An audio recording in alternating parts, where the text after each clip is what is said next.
صوت نهيق البرلمي. صوت نهيق البرلمي دمر شعبي المبتلي، دمر كل شعبي، نعم، من البصرة حتى الموصلي. نوابنا عاروا وفشل، ما بيهم اللي تعتلي. تقدمت للقاضي اشتكي، مضحك وضعنا وهزلي. قاضينا جيتك مبتلي وانت الطبيب الصيدلي، فوق الوطن مو بالفرد. حكامنا تفرهد صلي، مبيوك شعبي ويعتذر، والباقنا خلوه ولي. هذا وضعنا اصبح هزل. يا حرة لطمي والولي، وانسي الفرح كل الفرح، وانسي حرام تهلهلي. بدفرات الانقاذ وصلت، دايخ وصلت وثملي، لن طقطقة طراقة علي، وضعي صبح متبهدلي. قابلني القاضي نعم، جاوبني فيما يلي، فقلقل وقلقل وطز فيك قال لي.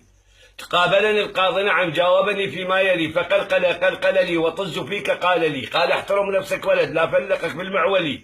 ما تفاجأت أبدا ولا أعرف، وضعنا ترللي. فطقطق طقطق لي وكتفه هزه لي، وقال لي من أين أنت؟ جعفري لو حنبلي.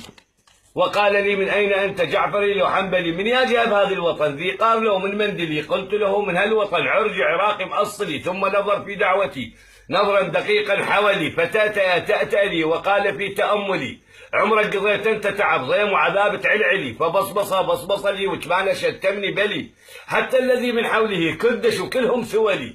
فحدقا كلتا يدي وقال لي ما جبت لي؟ أجبته حافي أنا وركيش وضع العائلي. فلفلفه ولفلفت دعوة لي وغنى لي عشوملي عشوملي الشوملي. راحوا عمامي وكلها لي الباك كل هذا الوطن، والشعب ياكل حنظلي حجنجلي بجنجلي. بوقه إلك بوقه إلي، وبين على القاضي الغضب لن شاط شلبي منجلي. وقال لي في خلوة علقا لو جايب طلي. قلت له حافي أنا تسلقني لو حتى قضي، بس كلمة جايبها إلك، بس المجايبها إلك. القمل محتاج الفلي. صوت نهيق البرلمي حطم شعبي المبتلي. طالب الصلاة.